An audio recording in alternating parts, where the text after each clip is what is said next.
Ողջույն, այսօր մի շատ հետաքրքիր պատմություն ես լսելու, լավ տեղավորվիր և ուշադիր լսիր։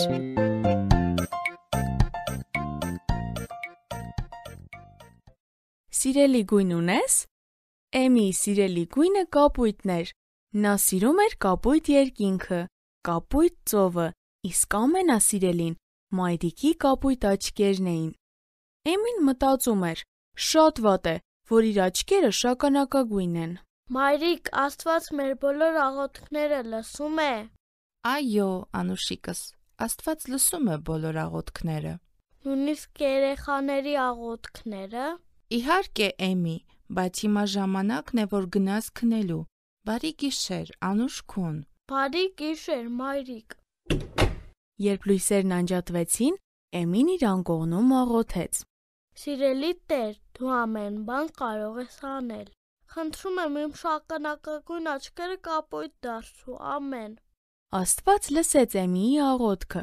նա վստահ էր դրանում։ Աղջիկը քնեց։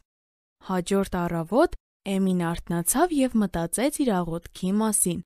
Նա արագ դուրս ցատկեց անկողնուց և վազեց հայելու մոտ, որտեղ երկու մեծ շագանակագույն աչքեր իրեն էին նայում։ Տխուր Էմին մտածեց, որ միգուցե Աստված չի լսել իր աղոթքը, ապա կարծես ինչ-որ մեկը նրան ասաց. «Ոչը նույնպես պատասխան է»։ Անցան շատ տարիներ։ Երբ Էմին չափահաս էր, նա Աֆրիկա մեկնեց միսիոներության։ Նա այնտեղ հնդկերեն սովորեց, կերավ այն, ինչ նրանք էին ուտում, հագնվեց նրանց պես, որ շատ չտարբերվի նրանցից։ Նա նույնիսկ իր մաշկը շագանակագույն ներկեց։ Մի օր Էմիի ընկերներից մեկն ասաց նրան. Էմի, ինչ լավ է, որ քո աչքերը շագանակագույն են, ոչ թե կապույտ, թե չէ բոլորը կհասկանային, որ դու օտարական ես։ Շագանակագույն աչքեր։